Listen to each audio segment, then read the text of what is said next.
Hello, today I will tell you about a crime that occurred in the 1990s. Within less than an hour, 7 people were brutally murdered. According to the perpetrator's confession, the motive was simply to seek excitement. He just wanted to do something big and find a thrill. Due to a lack of clear witnesses and evidence, the investigation initially reached a dead end. So what exactly happened that day? Let's go back in time to January 8, 1993. January 8, 1993 was a Friday. The story took place in the town of Palatine, Illinois, USA. This area had a very good living environment and security. 10:30 p.m. Snow was still falling outside, and the Christmas holiday atmosphere had not completely disappeared. So they called the police station back and reported that there was no problem. The restaurant had closed. Perhaps Michael was hanging out somewhere. 1 a.m. The phone at the police station kept ringing. Consecutive alarm calls reported that family members had lost contact without notifying their families.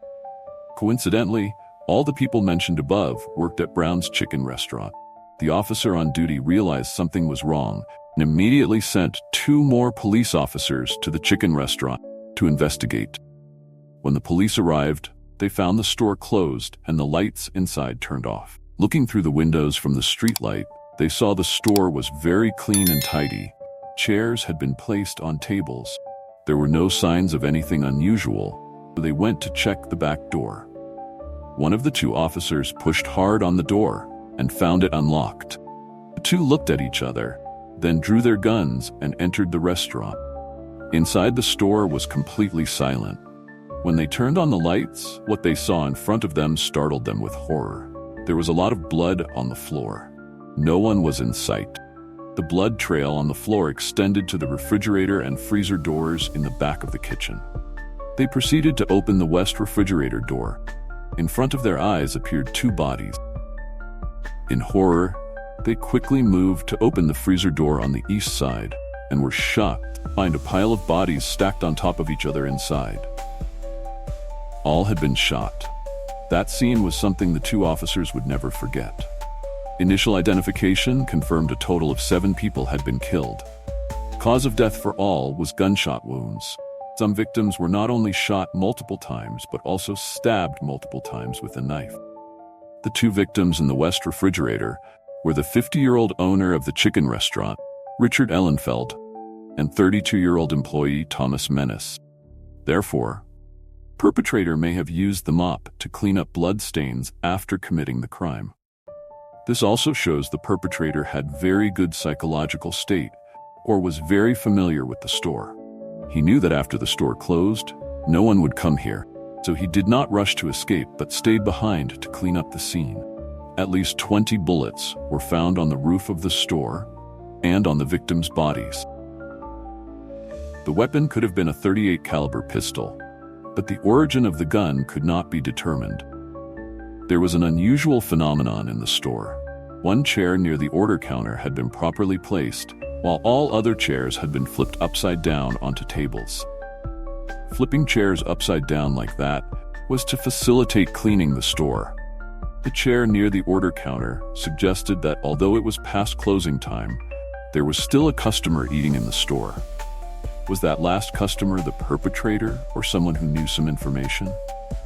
The store's business revenue that day was between $1,800 to $1,900, but the cash register was empty. This suggests the perpetrator's goal may have been robbery.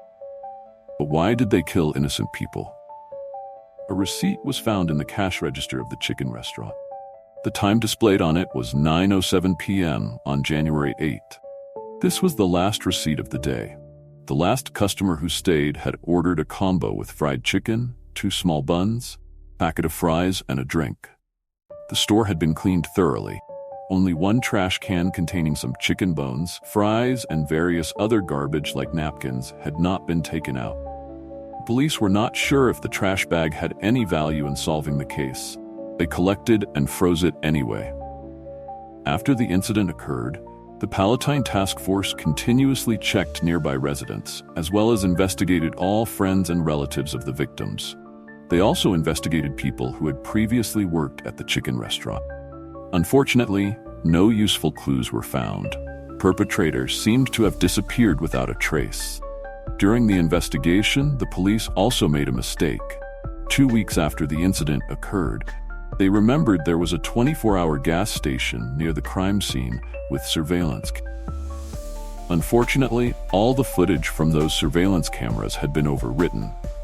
The task force of hundreds of police officers continued investigating for a whole year, but only knew the perpetrator's motive was robbery. The other reasons remained completely unclear. The case had therefore reached a dead end. Under pressure from public opinion, along with being unable to find a breakthrough for the case, Chicago police thought of a physical evidence analysis expert from Scotland Yard named Henry Lee. He was a renowned Chinese-American detective nicknamed the modern Sherlock Holmes, or the Chinese super detective. After receiving the invitation, Dr. Lee got to work. On January 28, 1994, 1 year after the incident occurred, Dr. Lee was invited to Palatine to participate in the investigation of the massacre at Brown's Chicken Restaurant. He thoroughly studied a series of case files, physical evidence, and hundreds of crime scene photos to recreate the crime scene. Through recreating the scene, concluded, crime scene was consistent with robbery-murder cases. The garbage in the trash can completely matched the meal purchased at 9:07 p.m. that day. He carefully studied the bones and discovered that the last customer only ate chicken wings from the combo meal, barely touching the rest. Therefore, it can be confirmed that the person's purpose in coming to the store was not to eat. After taking the last order, all employees in the chicken restaurant were killed. The crime scene left no important evidence, showing the perpetrator had prepared very carefully before acting, choosing the exact closing time of the store to carry out the crime. Overall, the person who placed the last order is very likely the main suspect. According to the last receipt, the order time was 9:07 p.m., while the restaurant's closing time was 9 p.m. In the U.S., time awareness is very strong. They are very strict about working hours. Even if customers come, they don't open after closing time. But on that day, although it was past closing time and store cleanup had been completed, they still took an order. This shows the customer may have been a familiar old acquaintance. The chicken restaurant employee violated the rules by extending working hours to serve them. Only the chicken wings and the combo meal were. Dr. Lee believed the perpetrator could be African American or Hispanic. The U.S. is a multi-ethnic country, with each ethnicity having its own habit. White people usually like to eat chicken breast, Asians like chicken thighs, while African Americans and Hispanics prefer chicken wings. According to the receipt, combo meal only had one chicken wing, but the bones in the trash showed 2 chicken wings. Very likely the employee in the restaurant added an extra one. This further proves the perpetrator was an acquaintance. The chicken wing bones had been chewed on both ends of that area, which would certainly leave the suspect's saliva. Dr. Lee used DNA technology, which had only been developed at that time, to extract DNA from the chicken wing bones. In 1994, very few people knew about DNA technology.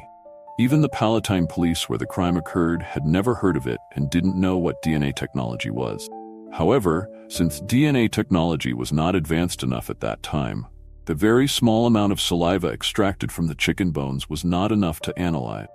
Therefore, Dr. Lee suggested keeping the sample for testing until technology developed further. Time passed, and the case still had no breakthrough. Until 1998, DNA technology had made significant progress. Police succeeded in analyzing the suspect's DNA. However, at that time, the United States had not yet established a complete DNA database. Manually comparing DNA was a very laborious, time-consuming, and expensive task. By then, it had been 5 years since the incident occurred. In the end, they still could not find anyone matching the DNA. As new evidence kept emerging, the case became an unsolved mystery. On March 25, 2002, 9 years after the incident occurred, a girl named Ann Lockett provided police with an important clue. According to Ann, her ex-boyfriend, James Degorski, and a man named Juan Luna were the main culprits in the murder at Brown's Chicken Restaurant. In her statement, Ann revealed that on the day after the incident that year, her boyfriend James had called her and told her to turn on the TV.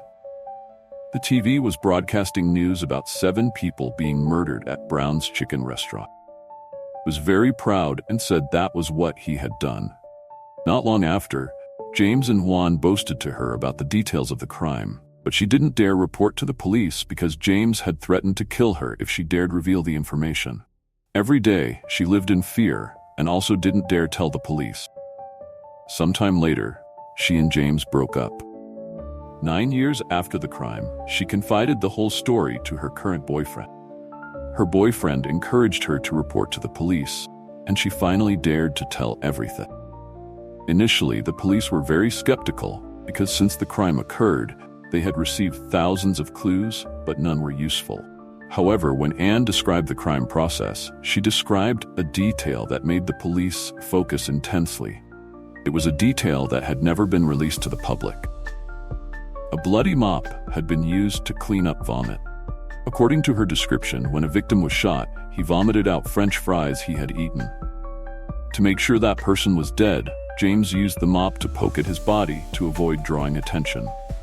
Police began secretly investigating the 2 suspects' cars. They discovered that Juan had been an employee of Brown's Chicken Restaurant and was Hispanic. This matched Dr. Lee's hypothesis. At that time, Juan had avoided suspicion about him with an alibi. The police found Eileen, who had provided an alibi for Juan. After interrogation, Eileen admitted she had lied to investigators. In fact, after James and Juan committed the crime, they immediately went to Eileen and paid her $50 to provide an alibi. Additionally, Juan's DNA completely matched the DNA collected from the chicken bones 4 years earlier. On May 16, 2002, police successfully arrested the 2 suspects. After hours of interrogation, they finally confessed to the crime. When they committed the crime, both were only high school students, with records of substance abuse and frequently abusing small animals. They were considered troublemakers in the area. In the 44-minute confession video, Juan described what happened in the chicken restaurant on January 8, 1993. That night, we wanted to do something big, seek excitement. Because I had worked at Brown's Chicken Restaurant for months, I knew the store always closed at exactly 9 p.m. every day, had no anti-theft alarm system, and I was also very familiar with the environment in the store. So we chose that store to act. On the evening of January 8, 1993, snow was falling heavily. Juan entered the store right at the last minute before it closed. Indeed, there was no one left in the store except the owner and employees. He ordered fried chicken. The employees in the store also knew him, so they not only allowed him to order after 9 p.m., but also knew he liked to eat chicken wings, so they gave him an extra piece of fried chicken. So Juan sat eating chicken wings and waiting for James to arrive. As soon as James entered, he locked the back door of the store, put on gloves, and shot an employee who was trying to escape after discovering something was wrong. Then he continued using the gun to herd all the store employees into the refrigerator and freezer in the kitchen. What followed was a brutal massacre. According to Juan's confession, initially they only wanted to rob money, had no other intention. But after encountering resistance, they could not control themselves, so they took action against the entire store. However, that story clearly does not match the actions at the scene, because they had brought along many spare bullets. After acting, they were still calm enough to clean up the scene before taking the store's revenue. That purpose was not simply wanting to rob money. On May 10, 2007, based on DNA evidence and the testimonies of 2 witnesses, Juan was convicted of 7 counts of murder. However, because 1 jury member firmly opposed the death penalty, the death sentence was not passed. In the end, he was sentenced to life in prison without parole. On September 29, 2009, based on the testimony of ex-girlfriend Anne and Eileen, who had created the alibi, James was finally convicted of murder and sentenced to life in prison. From when the 7 victims were murdered in 1993 until the suspects were arrested in 2002, then convicted in 2007, case process lasted 14 years. Throughout those 14 years, the families of the victims had to endure a loss too great for ordinary people to imagine. At the same time, the case also plunged the town of Palatine into a depressed atmosphere. After the incident, Sales of the Brown's Chicken restaurant chain dropped 35%, causing 100 restaurants in the Chicago area to close. The site of the incident, after being vacant for many years, was once renovated into a laundromat, but due to business failure was finally demolished in April 2001. Currently, a new bank has been built there. In fact, many unsolved cases were only due to technological limitations at the time that they could not be solved immediately. That doesn't mean they can never be solved. Remember, there are no perfect crimes in this world. Today's video ends here. See you in the next videos. Goodbye.